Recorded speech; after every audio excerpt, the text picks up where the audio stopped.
Hi, welcome to the Caught Up channel. My name is Brad. Please subscribe, like, and share. That would really help get the video out and the word out to as many people as possible, so thank you. Well, the banking crisis is a current topic that I want to talk about today. As most of you have heard, it's sending shock waves around the world and not just in the USA. So hang in there with me. I have a lot to throw at you, information concerning all this. So earlier this month, Silicon Valley Bank, the Signature Bank, had a stunning failure. It happened almost overnight, catching many off guard. Deposits were in the millions, with many depositors having well over the FDIC insured maximum of $250,000. So what did the government do in this case? They said, nothing to worry about. All deposits will be fully guaranteed and available the next day. In other words, the U.S. government said it would be the depositor, ensuring all those who had money in those banks would get all their money no matter how great the amount. For those who had deposits, this was good news, but it comes at a hidden price, and I'll share that with you.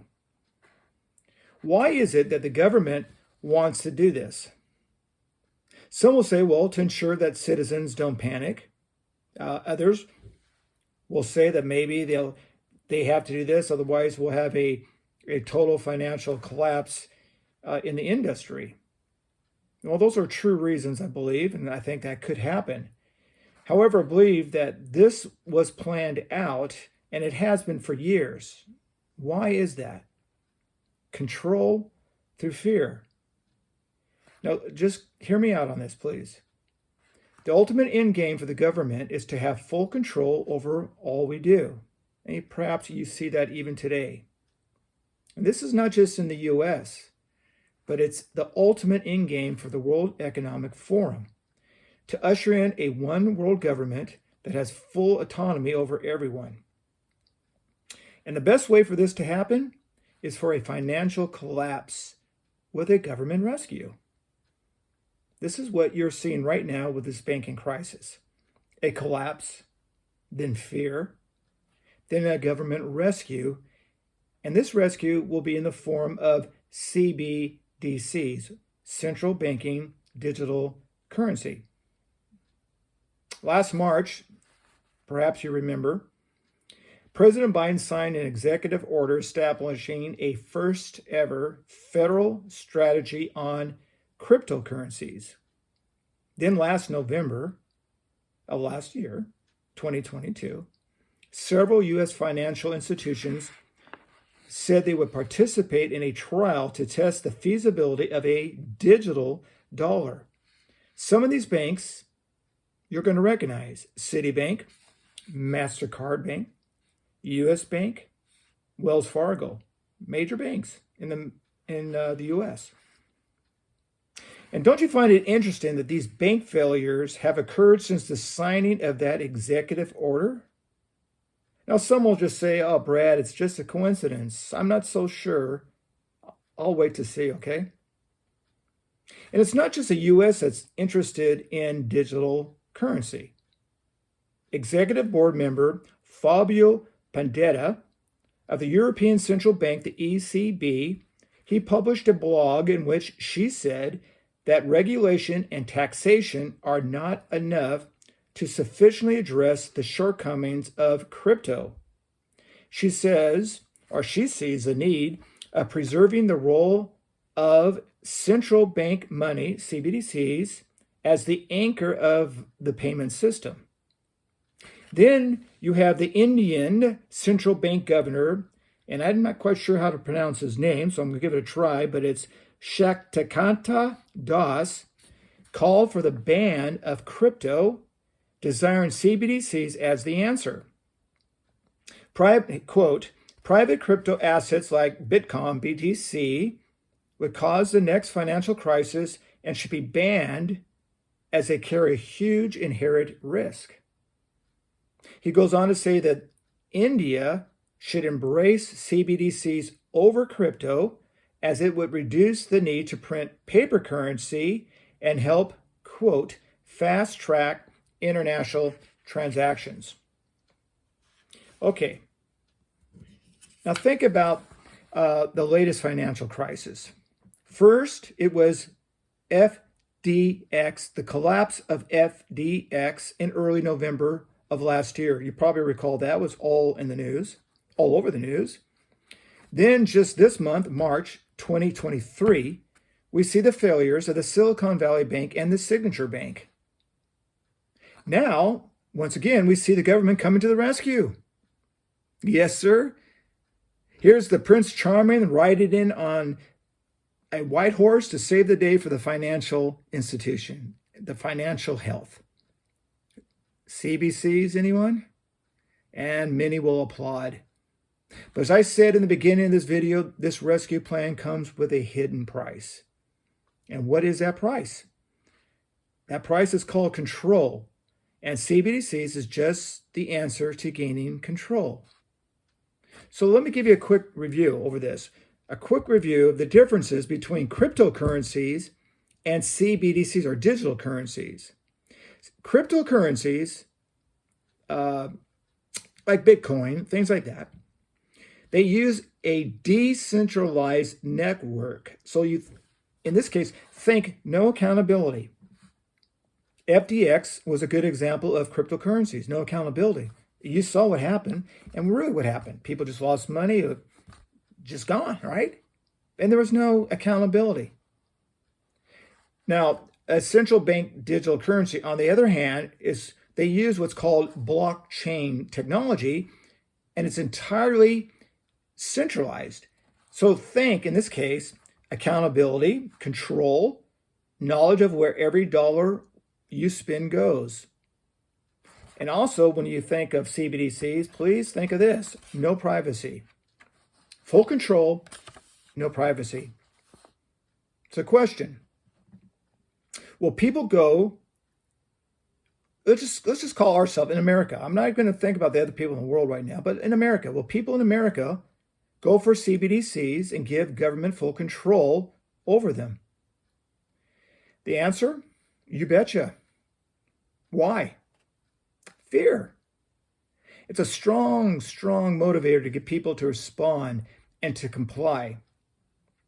Remember, fear that people had when they couldn't just get toilet paper or cleaning supplies during that last pandemic of ours?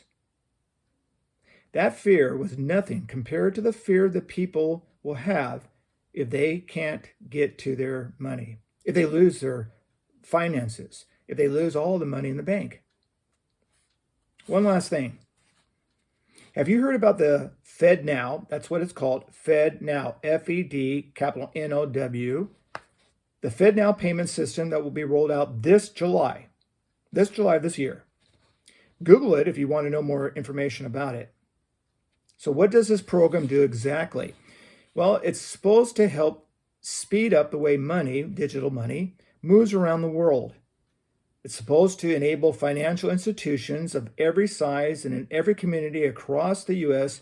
to provide a safe and efficient instant payment services in real time, around the clock, every day of the year. Sounds great, but wait. Let me show you how this process works. This is from the Federal Reserve website. And you can go on their website too, and you can get this information. There's a number of steps that they tell you how this program works. And there's a flow chart here. But let me just quickly go over these steps, and so you'll get an understanding of this program. I had no idea until I saw this. Just came out last night, actually, that this program was going to be in place in July. And so I thought, well, that's very interesting, because we're talking about CBDCs, and we're talking about bank failures, and now all of a sudden, boom, this comes out, and it's going to come out in July? What is this?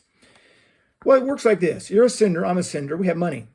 And so we send our money to our financial institution, a bank.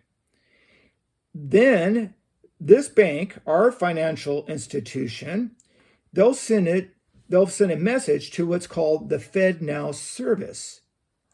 And then the Fed Now service, they will validate the payment message that came from our financial institution, and then they'll send it on to the payment institution of the receiver.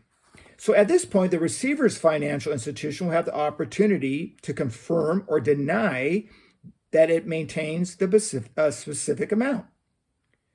Then the receiver's financial institution sends a positive response back to the FedNow service, confirming, this is what they do here, they confirm that it intends to accept the payment message. Well, then the FedNow service debits and credits back into our account in our financial institution. And then the Fed service sends a payment message, and our financial institution accepts it, and then you get the money, or however it is. All digital, by the way. Digital, right? So it's all through this FedNow service. So here's the thing about this FedNow service. They say this FedNow service is saying, hey, this might even supplant digital currency. In other words, they say we might not need the CBDCs. This might be the answer. Friends, may I say that nothing is ever that simple.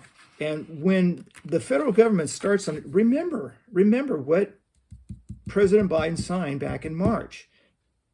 He signed that executive order for banks to look into the feasibility of digital currency, digital operation here. And the Fed, now all of a sudden they come out with this in July. Now, I don't know how this is all going to play out, but it's playing out digitally, isn't it? And so I think it all is going to play into how this is all going to end up for control over all our money. And when you have control over people's money, you have control over that person. Well, what's the conclusion of all this? What does this mean to you and me? That's probably the important question, the practical application here. Well, first of all, we're told in the book of Revelation, when these things start to happen, that they're going to happen quickly. So in other words, this is where we get our word, the Greek word is where we get our word tachometer. In other words, as a tachometer, like a car, when it starts to speed up, it goes fast, slow, and then speeds up. And that's exactly what the book of Revelation, the very beginning, when John writes the book of Revelation, it says when these things that quickly take place, that's what it means. It's when these events at the end times start, it's like the dominoes. When they start to fall, they're going to fall rapidly. And this is what we're seeing. If you just look around and with your eyes open, you can't help but acknowledge the fact that things are happening quickly. And many are asking, what's going on in the world? I know I've had people ask me that. I'm sure you've had people ask you the same thing. What's going on? Things seem like are out of control, whether it's in our schools or our financial institutions and our government, anarchy and evil and lawlessness. And what is happening? Well, things are going to happen, and they're happening quickly, just as the Bible said they would as we get closer to the return of Jesus. Now, secondly, in regard to this CBDCs, I think it's very interesting because in Revelation 13:16, it talks about, and it says that no one living during this time period, which is called the 7-year tribulation, will be able to buy or sell unless he has what's called the mark of the Antichrist, the mark of the beast. And it goes on to say his name is 666. And I used to ask the question, maybe you ask the same question. Well, how is that possible? How is one person going to have complete control over what I spend? This is America, for crying out loud. We have privacy, don't we? We have the amendments, the Constitution. Look how all that's being eroded. So I used to think, okay, it's going to happen, I guess, somehow, someday, but I don't see how it's happening. That was years ago I would ask that, but not anymore. Not anymore. I see this with the CBDCs. I believe the central currency, it's the tool that's going to make all this happen. Because remember, they have central bank, the digital currency, they'll have full control of you, of what you're spending your money on, where you spend your money on. They can shut you off in a second, just like that. Because remember, it's not cash. Cash will be worthless. You can have, I predict, first of all, I predict this is going to happen probably before the end of this year. That's just what I think. I could be wrong, but I think we're getting so close to it that things are going to happen. We're going to see a digital currency here in America soon. And what does that mean? Well, your cash, give it to the bank. Deposit it in the bank and let them have it. And they're going to turn it into a digital currency. So I see this happening. I see that the CBDCs is going to be the tool. And if this technology is here, and it's here right in front of us, and they're not hiding it.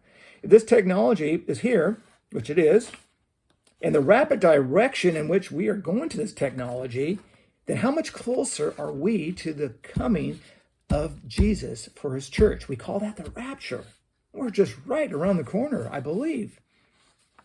I'm not saying that the CBDCs, and don't get me wrong, I'm not saying CBDCs, digital currency, is the mark of the beast. It is not. But the technology is there for that to happen. And it just takes something, a snap of the finger, someone to push a button and say, we're implementing it. And as you saw a couple of those articles, it's not just in America, it's in the world. People want this. They want it all to be digitalized. So it's coming, and it's coming quickly. Anyway, I'm not saying it's the mark of the beast, but I do think that it's there, the technology is there, and when it happens, it's going to happen quickly. So the question I ask, and I will always ask at the end of my videos, is this: are you ready? If Jesus was to come back today for his church, would you be going? Would you be going with him at the rapture? If he was to come right now, and he can come any second, any minute, nothing has to happen before his return to get the church. Nothing. And if we see the signs that the Bible talks about the end times of the tribulation, when we see those signs begin to happen on the horizon, which they are, and they're quickly starting to fall in place, we call that the shadow of the tribulation.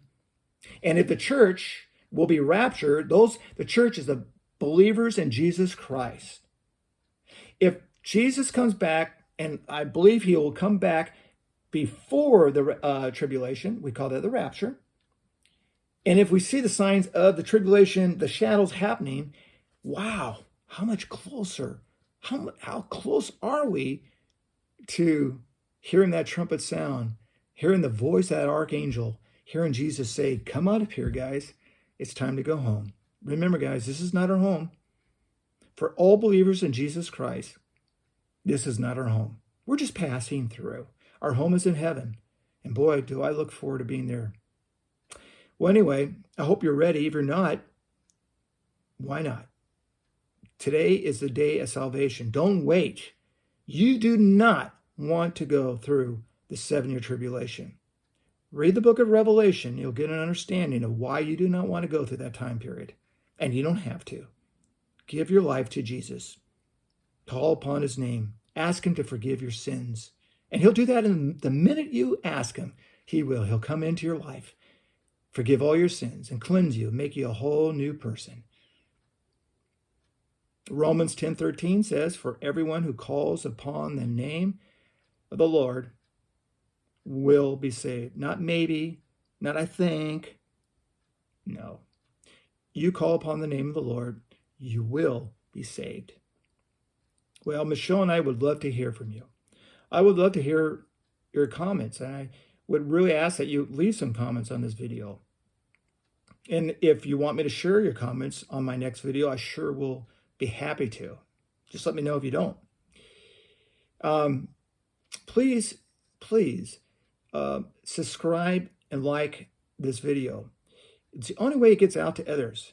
And I really want these videos, not only for you, if you're a believer and you're listening, I'm glad you are. That encourages me. But I really want people who don't know Jesus to hear these videos and hear the truth of what's happening in the world, the events that are occurring, how close we're getting to the return of Jesus Christ.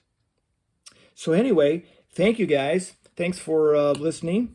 And until then, I'll see you here, I'll see you there, or I'll see you in the air. God bless.